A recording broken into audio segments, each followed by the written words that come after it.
Introduction, le drame dévoilé quand les opposants trahissent leur propre camp. Mesdames et messieurs, chers abonnés de Kame News, asseyez-vous bien, car ce que vous allez entendre va vous faire froncer les sourcils et peut-être même tomber de votre chaise. Oui, le drame est là, tangible, presque palpable. Et comme on dit chez nous, quand le serpent change de peau, il montre toujours ses dents.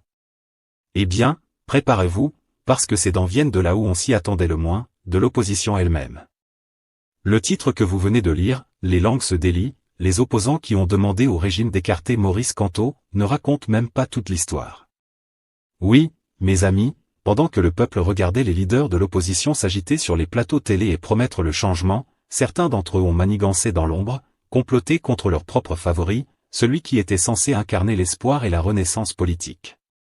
Même, ça pique à comprendre.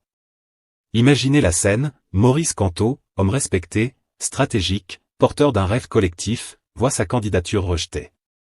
Et qui l'a mis sur la touche? Ceux-là même qui devraient l'épauler. Et oui.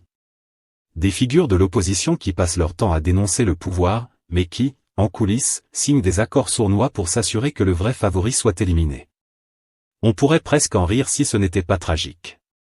C'est un peu comme si votre voisin, que vous considérez ami depuis toujours, venait vous couper l'arbre que vous cultiviez depuis des années, juste pour que son fils ait le fruit. Et ce n'est pas tout, cette histoire révèle une vérité que beaucoup ne veulent pas voir. L'opposition camerounaise, celle qui devrait être unie pour défendre le peuple, est en réalité déchirée par l'ego, l'argent et la gloire personnelle.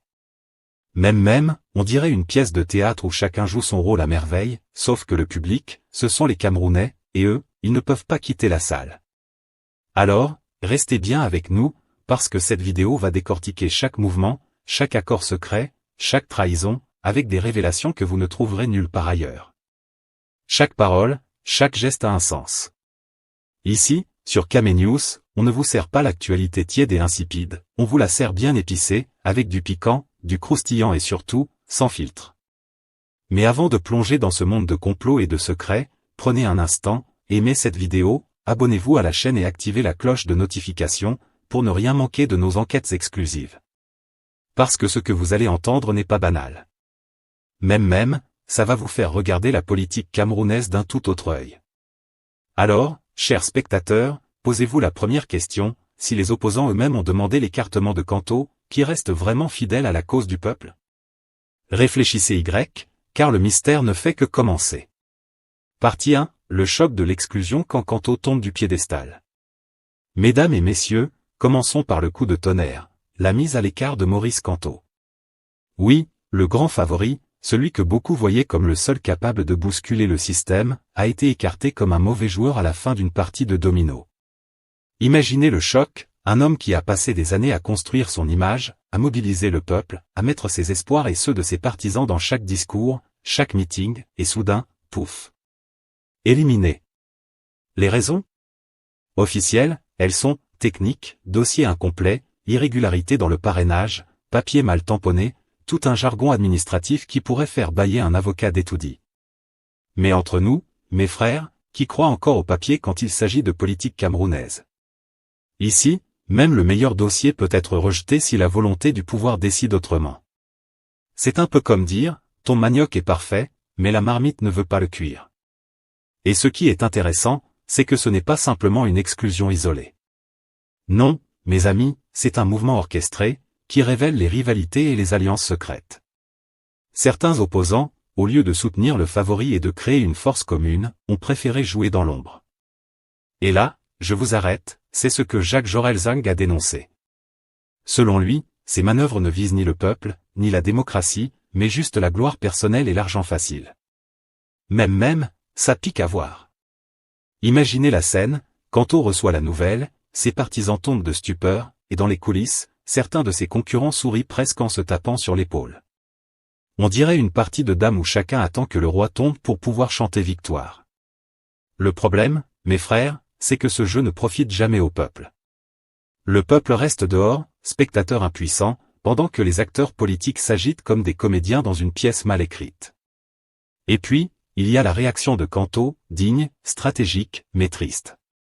Il ne pouvait pas ignorer la trahison, la complicité dans l'ombre.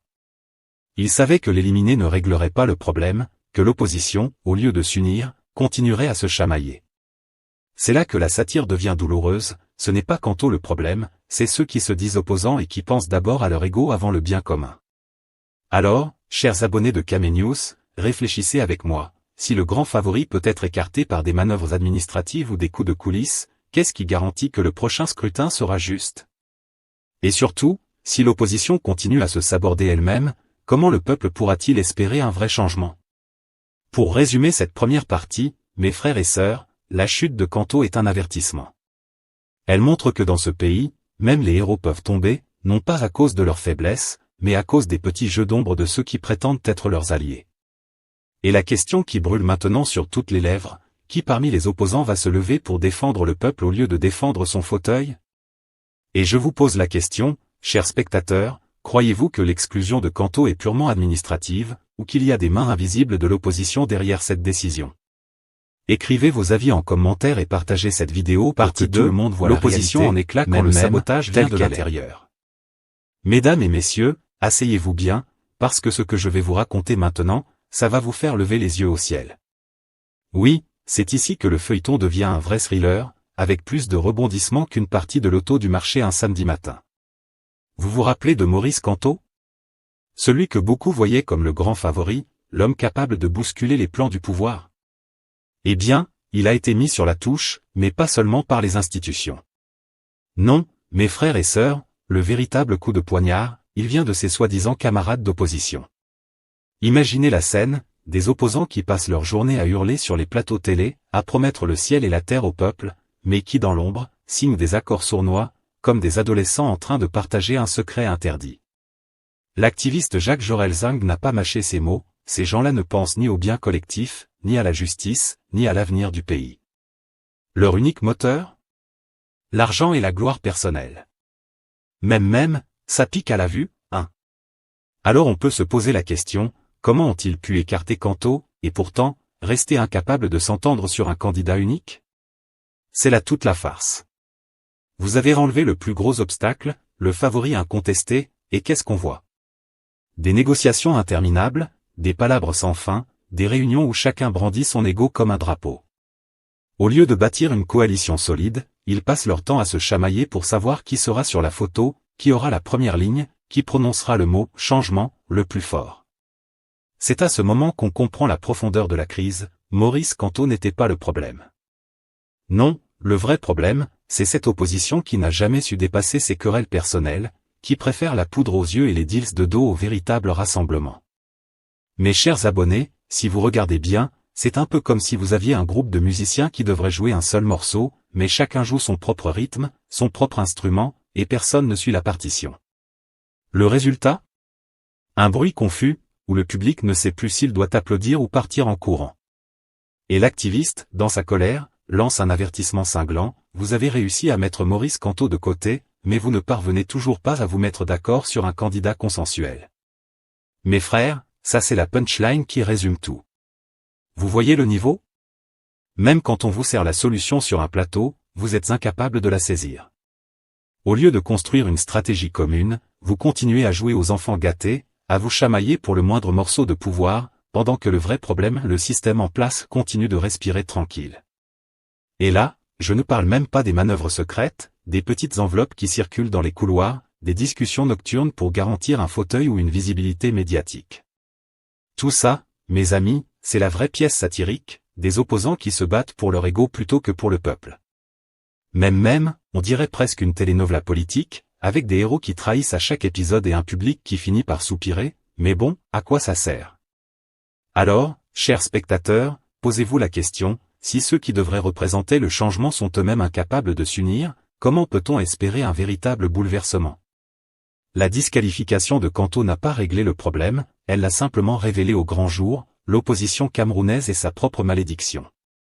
Maintenant je vous demande, selon vous, ces conflits internes sont-ils juste des querelles d'ego, ou est-ce qu'il y a vraiment des accords dans l'ombre pour manipuler la scène politique? Écrivez vos avis en commentaire, parce que sur Kame News, on veut savoir ce que vous pensez vraiment, même. Partie 3, les accords de l'ombre quand l'opposition vend son âme. Mesdames et messieurs, voici le moment où l'histoire bascule dans le noir, dans ce qu'on appelle en bon français, les coulisses sombres, mais que nous, ici à Kamenious, on appelle sans détour, les mangements de dos. Parce qu'il faut bien le dire, derrière la façade des beaux discours, il y a toujours des marmites qui fument dans les arrière-cuisines de la politique camerounaise. Et oui. L'activiste Jacques Jorel-Zang a jeté le pavé dans la mare. Selon lui, ce n'est pas seulement le pouvoir qui a écarté Maurice Kamto, mais certains opposants eux-mêmes. Oui, vous avez bien entendu. Ceux qui passent leur journée à crier dans les meetings « Changement, changement » seraient en réalité montés en douce à Etoudi pour signer des accords nocturnes. Des deals pas pour libérer le peuple, mais pour garantir leurs propres petits privilèges. Voilà la tragédie, des opposants qui se battent plus pour leur ventre que pour la nation. Regardons bien, quand un politicien se bat à la lumière du jour, on peut critiquer, on peut débattre. Mais quand il agit dans l'ombre, quand il troque le rêve d'un peuple contre un strapontin ministériel, alors là, mes frères, c'est plus qu'une trahison, c'est une véritable forfaiture. C'est comme le proverbe dit chez nous, le rat qui montre les dents ne fait pas peur, c'est celui qui ronge dans la cuisine la nuit qui détruit la marmite. Et bien voilà, ces opposants-là sont devenus les rats de la République. Et vous savez ce qui est encore plus grave? C'est que ce genre de deal se fait toujours avec la même hypocrisie. Le matin, on insulte le régime à la télévision, le soir, on prend la route discrète pour aller signer des accords secrets. On crie en public, non au hold-up électoral, mais en coulisses, on tend la main pour recevoir l'enveloppe brune bien garnie. Et demain, on vient encore jouer les victimes devant les caméras. C'est ce double jeu qui fatigue le peuple. Les Camerounais ne sont pas dupes. Ils savent très bien que si certains opposants ont applaudi la disqualification de Kamto en silence, ce n'était pas parce qu'ils voulaient sauver le pays, mais parce qu'ils espéraient que la place laissée vacante leur donnerait plus de visibilité. Mais surprise! Au lieu de s'unir autour d'un plan solide, ils se sont dispersés comme des poussins sans mère-poule. Résultat? Le peuple regarde et rigole, parce que tout ça ressemble plus à une pièce de théâtre qu'à une lutte politique sérieuse. Index revers pointant vers la droite blanc, mais permettez-moi de vous poser une question, chers abonnés de Kamenious, est-ce que ce n'est pas encore plus dangereux d'avoir une opposition qui pactise dans le dos du peuple, qu'un pouvoir qui assume ouvertement sa force? Parce que quand ton ennemi est clair, tu sais au moins où frapper. Mais quand c'est ton soi-disant allié qui te vend en coulisses, là, c'est la vraie catastrophe. Et c'est exactement ce que Jacques Jorel-Zang dénonçait. Pour lui, ces acteurs politiques ont vendu leur dignité contre quelques miettes de pouvoir. Ils ont préféré jouer les apprentis sorciers, en croyant qu'en écartant Kamto, la route serait dégagée. Mais la vérité est simple, quand tu arraches un arbre, tu ne crées pas une forêt. Tu ne fais que laisser un grand trou béant que tout le monde contemple. Aujourd'hui, le constat est amer, Maurice Kamto n'était pas le problème. Non, le vrai problème, ce sont ces opposants qui préfèrent le calcul égoïste à la construction collective. Et le peuple, fatigué, se rend bien compte que derrière les slogans de campagne se cache une seule et unique motivation, la course à l'argent, à la gloire personnelle et au fauteuil ministériel. Alors, chers spectateurs, posons-nous cette question ensemble. Quand une opposition est prête à vendre son âme pour un plat de ndolé mal assaisonné, est-ce qu'on peut encore espérer un vrai changement au Cameroun? Partie 4, quand les opposants deviennent leur propre malédiction. Mesdames et messieurs, arrivons maintenant à la partie la plus croustillante, la plus épicée, celle où on ne parle plus seulement de stratégie politique mais de comédie humaine. Oui, parce qu'il faut le dire sans phare, nos opposants camerounais sont devenus leur propre malédiction. Au lieu de frapper ensemble contre le mur de marbre qu'est le système en place, ils passent leur temps à se cogner les uns contre les autres, comme des chèvres affamées qui ont vu un seul seau de manioc. Regardez bien la situation, Kamto est sorti du jeu, écarté par des manœuvres obscures. Tout le monde croyait que c'était lui le problème, que son ombre empêchait les autres de respirer. Mais une fois qu'il a été mis de côté, au lieu d'apparaître comme des lions prêts à bondir, nos opposants se sont transformés en coqs de basse-cour. Chacun veut chanter plus fort que l'autre, chacun veut qu'on l'appelle président, chacun rêve déjà des fauteuils ministériels qui n'existent même pas encore. Et bien voilà, on a servi le plat chaud et au lieu de manger ensemble, chacun veut tirer la marmite de son côté. On nous parlait de coalition, de front commun, de consensus. Mais à chaque fois qu'ils se réunissent, c'est un théâtre digne du quartier. L'un sort de la salle vexé parce que son nom n'est pas cité en premier, l'autre menace de claquer la porte parce qu'on n'a pas mis son visage sur l'affiche, un troisième jure qu'il ne peut pas s'asseoir à la même table que tel autre parce que, ce monsieur m'a insulté en 1995 à la télévision. Vous voyez un peu le niveau? Pendant ce temps, le pouvoir observe en silence et se frotte les mains. Et là, mes chers abonnés de Kame News, laissez-moi vous poser une question, comment voulez-vous que le peuple croie à votre sincérité, si même devant une opportunité historique vous préférez protéger vos petits égos au lieu du bien collectif? Quand Jacques Jorelzing dit que ses opposants n'ont que pour motivation l'argent et la gloire, il n'exagère même pas. Parce qu'à chaque fois qu'on creuse un peu, on découvre des accords dans l'ombre, des enveloppes qui circulent, des sourires complices échangés dans les coulisses avec le même régime qu'il critique en public. C'est à ce moment que l'activiste a lâché sa punchline, vous avez pu écarter Canto, mais vous n'êtes toujours pas capable de vous entendre sur un candidat consensuel. Donc le problème n'était pas Canto, le problème c'est vous-même. Mes frères, on ne peut pas mieux résumer. C'est comme dans une famille où tout le monde accuse le cousin de semer le désordre. On chasse le cousin, mais le désordre continue. Moralité, ce n'était pas le cousin, c'était la famille entière qui est pourrie. Alors, chers spectateurs, posons-nous la vraie question, si ces gens ne sont pas capables de s'unir dans l'opposition, comment seront-ils capables de gérer un pays aussi complexe que le Cameroun? Comment peut-on espérer un changement avec des leaders qui préfèrent se battre pour des miettes de pouvoir au lieu de construire une vraie alternative? Et c'est là où le peuple, fatigué, commence à décrocher. Beaucoup disent déjà, cette élection n'est plus qu'une parodie. D'autres avouent qu'ils n'attendent plus que les potins pour rigoler. Parce qu'au final, à force de trahison, de contradictions et de petits calculs, nos opposants ont transformé un enjeu national en feuilleton de quartier, où chaque épisode ressemble à une telenovela mal jouée. Alors je vous pose la question, vous qui regardez cette vidéo, est-ce que vous croyez encore à une vraie opposition au Cameroun, ou bien pensez-vous que c'est juste un théâtre où chacun joue pour sa propre gloire? Donnez vos avis en commentaire, parce que franchement, ici à Kame News, on veut savoir ce que le peuple pense vraiment. Conclusion.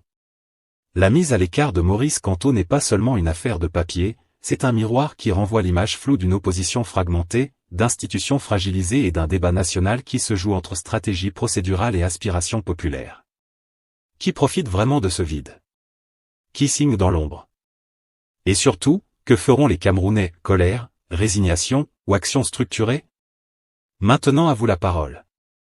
Pensez-vous que l'exclusion de Canto est surtout une manœuvre procédurale, un complot de certains opposants, ou un coup monté par le système? Écrivez votre opinion en commentaire, dites-nous quel scénario vous effraie le plus, et partagez cette vidéo avec vos proches. Likez, abonnez-vous à Kame News et activez la cloche pour ne rien rater. Ici, on vous raconte la politique avec piment, même, et on ne laisse personne manger tout seul.